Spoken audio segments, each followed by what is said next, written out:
Hi class 12th student. Today our topic is drift velocity. What is the drift velocity and how we derive the formula of drift velocity. This is the very important topic and today I will discuss drift velocity. But what is the main theme of drift velocity means how we define the motion of electrons inside the conductor. There are several things about the flow of electrons in the conductor, but today I am going to discuss the classical things of motion of electron.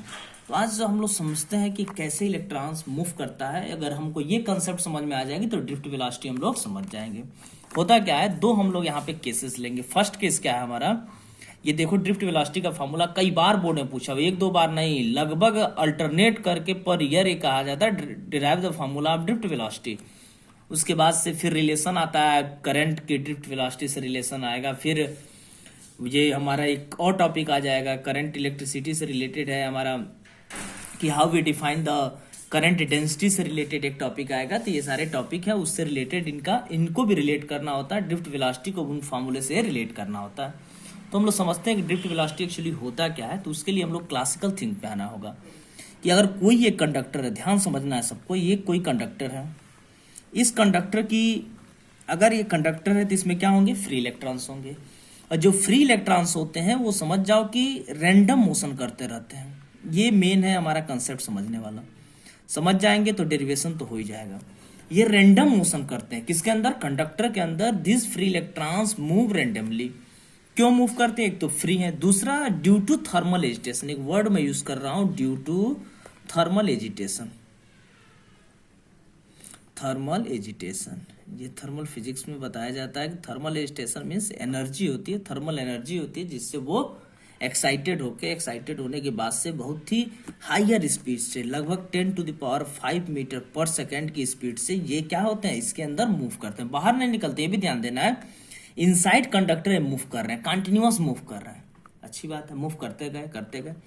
अब हमको तो ये तो जानना नहीं था, यहाँ पे कोई बैटरी हमने नहीं लगाया, पोटेंशियल डिफरेंस क्या है, यहाँ पे 0 रखा हुआ है. एक कंडक्टर लिया, इसके अंदर देखा कि इलेक्ट्रॉन्स थे जो due to thermal agitation 10⁵ metre पर सेकेंड जिग जैग मोशन करते हैं. अब यहाँ पे एक कंसेप्ट ये निकलता है कि अगर क्या मोशन करते हैं तो करंट फ्लो होती है. कहा जाता है ना कि फ्लो ऑफ इलेक्ट्रॉन ही क्या है, हमारा करंट है. तो यहाँ भी तो फ्री इलेक्ट्रॉन्स मूव कर रहे हैं, तो क्या यहाँ पे कोई करंट फ्लो होगी, नहीं. अब थोड़ा सा समझते हैं. होता क्या है कि अगर एक इलेक्ट्रॉन की हम बात करें, मान लो एक इलेक्ट्रॉन है, तो जिग जैग पाथ पे ऐसे मूव करते रहता है, तो उसकी जो वेलोसिटी होती है ना, वर्ड वेलोसिटी यूज कर रहा हूँ, जो एवरेज वेलोसिटी होती है उसकी 0 होती है. डिस्टेंस स्पीड नहीं, एवरेज स्पीड तो 0 नहीं होगी, क्योंकि डिस्टेंस तो ट्रेवल कर ही रहा है, प्लस क्या कर रहा है, ये टाइम भी लग रहा है, तो एवरेज स्पीड तो 0 नहीं. लेकिन एवरेज जो वेलोसिटी है, कभी इस डायरेक्शन में, कभी ऐसे, अगर हम लोग कुछ टाइम की इसकी एवरेज वेलोसिटी देखें तो एवरेज वेलोसिटी क्या होती है, 0 होती है. तो जितने भी यहाँ पे इलेक्ट्रॉन्स हैं उनकी एवरेज वेलोसिटी है वो क्या है, 0 है. तो किसी भी एक तरह से देखा जाए, एवरेज वेलोसिटी 0 होने का मतलब हुआ है किसी पर्टिकुलर डायरेक्शन में कोई डिस्प्लेसमेंट ही नहीं हुआ, तो जो हो रहा है फिर उतना नेगेटिव करंट मिल जा रहा है. तो कुल देखा जाए टोटल रिजल्टेंट यहाँ पे जो करंट हो जाती है वो क्या हो जाती है, 0 हो जाती है विदाउट बैटरी. और हमने देखा कि 10⁵ मीटर पर सेकेंड से मूव किया, थर्मल एजिटेशन हुआ, आई करंट हमारी क्या हो गई, 0 हो गई. अब क्या होता है, तो यहाँ पे आप ये देखोगे कि अगर हम लोग ये मान लें कि जो हमारे इलेक्ट्रॉन्स हैं उनकी वेलोसिटी u1 u2 डॉट क्या हो गई, u1 हो गई, ये वेलोसिटी हो गई. तो यहाँ पे जो इनकी एवरेज वेलोसिटी होगी, कौन सी वेलोसिटी, एवरेज वेलोसिटी जो हम लोग देखेंगे वो इलेक्ट्रॉन की क्या होगी कि यहाँ पे 0 होती है. तो हमने देखा कि द एवरेज वेलोसिटी जो हम लोग निकालेंगे, इसका u, इसको मैंने वेक्टर u लिखा, वो हो जाएगा आपका u1 plus u2 plus dot un/n is equal to 0. ये इक्वेशन नंबर 1 हो गया. मतलब ये कि अब देखो कोई पूछता है, 2 क्वेश्चन यहाँ से पूछा जाए, क्या पूरे इलेक्ट्रॉन का एवरेज वेलोसिटी 0, एक सिंगल इलेक्ट्रॉन का एवरेज वेलोसिटी क्या है, 0 है. तो हमने देखा कि अगर n इलेक्ट्रॉन है तो n से डिवाइड किया, तो एक जो हमारी कह सकते हो कि एवरेज जो वेलोसिटी आई वो वेलोसिटी भी क्या होगी, 0 ही होगी. तो यहाँ पे एवरेज वेलोसिटी हमने निकाल लिया, क्या है, 0 है. अब बात करते हैं कि ठीक है, एवरेज वेलोसिटी तो 0 हो गई. अब यहाँ पे ये विदाउट बैटरी, पोटेंशियल डिफरेंस 0. अब इस कंडक्टर में हम लोग एक बैटरी यूज कर दिए, इस कंडक्टर में हमने एक बैटरी यूज किया, एक बैटरी अप्लाई कर दिया. अब क्या होगा, जब बैटरी अप्लाई करेंगे तो एक पोटेंशियल डिफरेंस डेवलप होगा। मान लो भी पोटेंशियल डिफरेंस का एक हमने बैटरी अप्लाई कर दिया, ये पॉजिटिव टर्मिनल है, ये निगेटिव टर्मिनल। ध्यान से देखो, यहाँ पे पॉजिटिव टर्मिनल है, ये निगेटिव टर्मिनल। अब क्या होगा, बहुत इंपॉर्टेंट, अब हम देखेंगे कि यहाँ से जो इलेक्ट्रॉन्स होंगे इस डायरेक्शन में क्या होंगे, मोशन स्टार्ट होगा। और जितने इलेक्ट्रॉन इस बैटरी के पॉजिटिव टर्मिनल में इंटर करेंगे उतने ही इलेक्ट्रॉन निगेटिव से निकल के यहाँ चले, मतलब फ्लो को बनाए रखेगा यहाँ पे। अब क्या कंसेप्ट निकलता है यहाँ पे कि जब यहाँ बैटरी हमने लगाया तो एक potential difference sorry electric field में यहाँ पे डेवलप हो गया, किधर, पॉजिटिव से निगेटिव की तरफ। एक इलेक्ट्रिक फील्ड भी हमारी डेवलप हो गई, इलेक्ट्रिक फील्ड डेवलप हुई, एक हमारा पोटेंशियल डेवलप हुआ। अब क्या करना है, तो इन दोनों के बीच का हम लोग रिलेशन जानते हैं, जो ई होता है वो होता है पोटेंशियल डिफरेंस अपान, अगर इस कंडक्टर का हम लेंथ ले लें कि एल लेंथ का है तो ये हो जाएगा potential difference upon L, E equal to V by L हो जाएगा। ये इसको हमने ले लिया इक्वेशन नंबर 2। अब थोड़ा सा समझने वाली बात हो गई। अब यह बताओ कि अगर ये जो भी इलेक्ट्रॉन्स होते हैं हमारे, अब इन पे तो जो फोर्स लगा तो यूनिडायरेक्शनल होना चाहेंगे। ध्यान समझना, रियलाइज करके सबको समझना है, कैसे कंसेप्ट को समझना है कि जो इलेक्ट्रॉन्स थे वो तो सभी डायरेक्शन मूव कर रहे थे। जैसे क्लास हम ले लिए, सभी बच्चे हैं किसी भी डायरेक्शन मूव कर रहे हैं। जब उन पे फोर्स लगना स्टार्ट हुआ, बाहर से एक्सटर्नल फोर्स लगा, तो अब क्या हुआ कि सभी की डायरेक्शन अब किधर होगी, मान लो कि किसी डोर से फोर्स लग रहा है उस डोर की तरफ होगी। अब यहाँ पे आयंस भी है, कोलिजन भी होगा, आयंस आयंस एक कोलिजन होगा। मान लो कि यहाँ से इलेक्ट्रॉन आया, यहाँ पे कोलाइड किया, फिर जाके दूसरे आयन से कोलाइड किया। अभी इसको ही बताऊंगा, इस टाइम को हम लोग बोलते हैं रिलैक्सेशन टाइम। एक जो हमारा कोलिजन होता है, दो कोलिजन के बीच के जो टाइम होता है उसको रिलैक्सेशन टाइम बोलते हैं, ये भी समझ जाओ।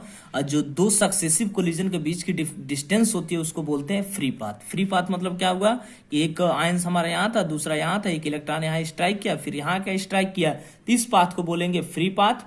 इसको लैम्डा से डिनोट करेंगे, इनके बीच में जो टाइम लगेगा उसको टाउ से डिनोट करेंगे। एक्चुअली यहाँ पे मान लो पहला इलेक्ट्रॉन था तो टाउ 1 से डिनोट कर दिए। ये होता है हमारा रिलैक्सेशन टाइम।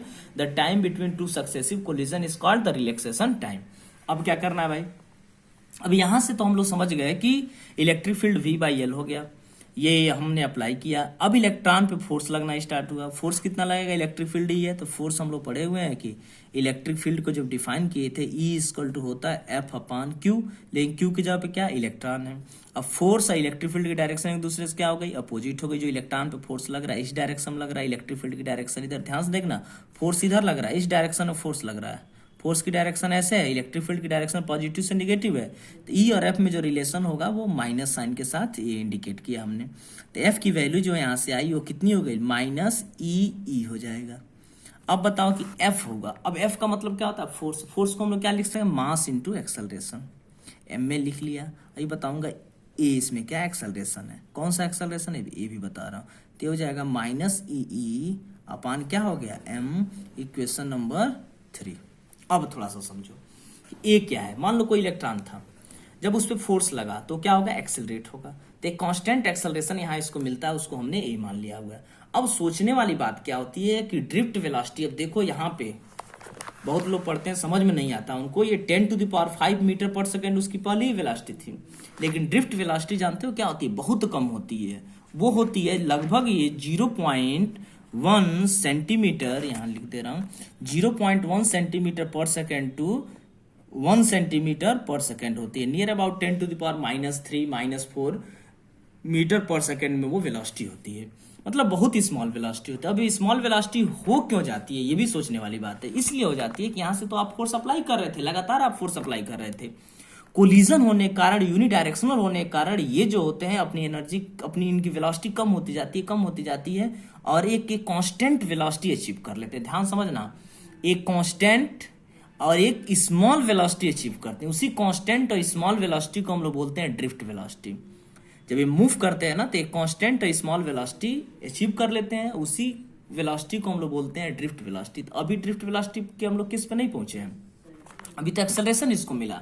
एक्सेलरेट होने के बाद से ये कांस्टेंट वेलोसिटी को अचीव कर लेगा, जो लास्ट कोलिजन होता है उसके बाद से।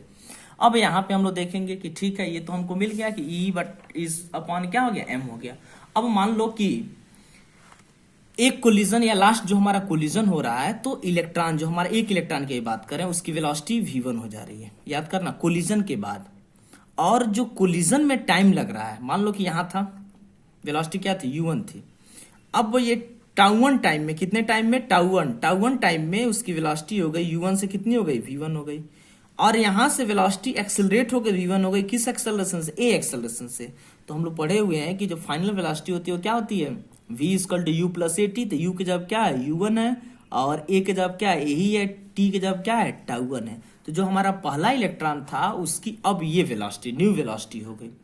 वैसे ही सेकेंड जो हमारा होगा v2, उसकी भी न्यू वेलोसिटी हो जाएगी u2 प्लस ए टाउ2। ऐसे हमारा जो लास्ट इलेक्ट्रॉन होगा, मान लो vn, उसकी वेलोसिटी हो जाएगी u1 प्लस ए टाउ n। अब क्या करना है, अब हम लोग को क्या निकालना है, ड्रिफ्ट वेलोसिटी निकालनी है।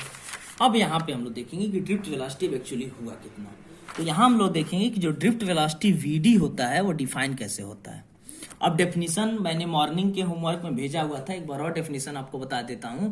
Drift velocity defined as the velocity with which the free electrons get drifted toward the positive terminal under the effect of applied electric field.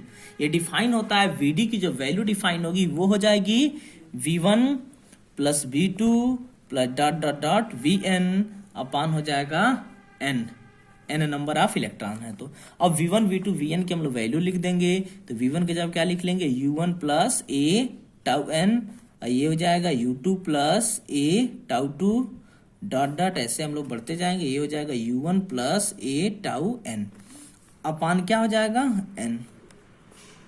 u1 को एक पास कर लो तो ये हो जाएगा u1 plus u2 plus dot dot dot un अपान क्या कर दिया n प्लस ए कॉमन ले लिए, ये हो गया टाउ n प्लस टाउ2 plus tau n by n हो गया। अब ये तो इक्वेशन 1 में हमने बता दिया था जीरो है, तो हो जाएगा 0 प्लस ए टाउ1 प्लस टाउ2 plus tau n by n। ये टाइम है, मान लो 1 सेकेंड 2 सेकेंड 3 सेकेंड, सब टाइम को अगर हम लोग किसी नंबर से डिवाइड करें वो भी क्या निकलेगा, टाइम निकलेगा। तो इसको अब हम लोग टाउ से डिनोट करेंगे, ए टाउ से हमने डिनोट कर दिया, ठीक है, ए टाउ से हमने डिनोट कर दिया।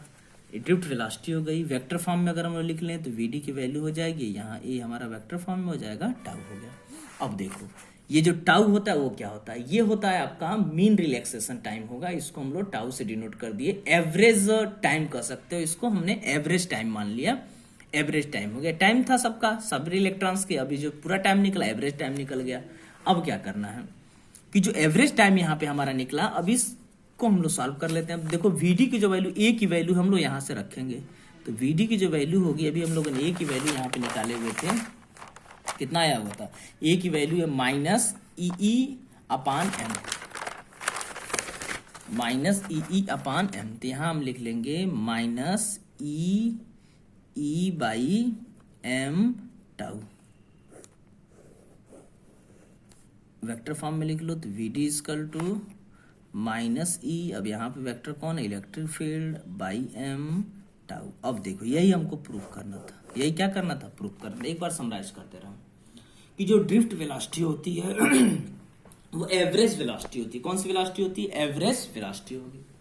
यह मिनिमम वेलोसिटी होती है जो इलेक्ट्रॉन क्या करता है, एक्वायर्ड करता है, इसी मिनिमम कांस्टेंट वेलोसिटी से वो क्या करेगा, मूव करेगा। देखने में तो ये लगता है कि अगर फोर्स लग रहा था एक्सेलरेट होता, लेकिन ऐसा नहीं होता, उसको बहुत जद्दोजहद करना पड़ता है फ्लो होने के लिए। तो ये कांस्टेंट वेलोसिटी को अचीव करता है, जो कि बहुत मिनिमम वेलोसिटी होती है, 1 सेंटीमीटर पर सेकंड के अप्रॉक्स होती है। फिर सोचने में क्वेश्चन ये आता है कि जब 1 सेंटीमीटर पर सेकंड है तो वहां से करंट कैसे इतना अधिक मिल जाता है। तो समझो कि 1 सेंटीमीटर क्यूब में हमारे लगभग 10 टू द पावर 24 रेंज में इतने इलेक्ट्रॉन्स होते हैं, बहुत सारे इलेक्ट्रॉन्स होते हैं, नंबर ऑफ फ्री इलेक्ट्रॉन्स हैं, बहुत ज्यादा वैल्यू है, तो इसीलिए हमको करंट वहां से मिलती है। फिर मैंने बताया फ्री पाथ क्या होता है कि जो आयंस होते हैं, जब इलेक्ट्रॉन्स, दो इलेक्ट्रॉन्स इसके बीच में स्ट्राइक करते हैं तो जो टाइम लगता है उसको रिलैक्सेशन टाइम, और जो यहाँ पे ये डिस्टेंस होता है उसको बोलते हैं फ्री पाथ बोलते हैं। फिर हम लोगों ने देखा कि यहाँ से जो vd की वैल्यू आई थी minus e upon M into tau हो गया था, इसको हम लोगों ने प्रूव कर लिया। यही वैल्यू हमें प्रूव करनी थी, यहाँ से हम लोगों ने क्या किया, इसको प्रूव किया। तो ड्रिफ्ट वेलोसिटी आप पढ़ लोगे, ये डेरिवेशन है उसको आप लोग एक समझोगे, अपने बुक से एक बार देख लेना है, सबको इस डेरिवेशन को करना है। Thank you, have a nice day. Notes सभी लोग बनाते रहो, और जो भी प्रॉब्लम हो लाइव क्लास में आप पूछ सकते हो। नोट्स प्रॉपर बनाना है सबको। फर्स्ट चैप्टर कंप्लीट हो गया, थर्ड चैप्टर के सभी लोग नोट्स बनाना स्टार्ट कर दे। बहुत अच्छा चैप्टर है और हम लोग बहुत जल्दी इसको भी समाप्त करेंगे। ओके।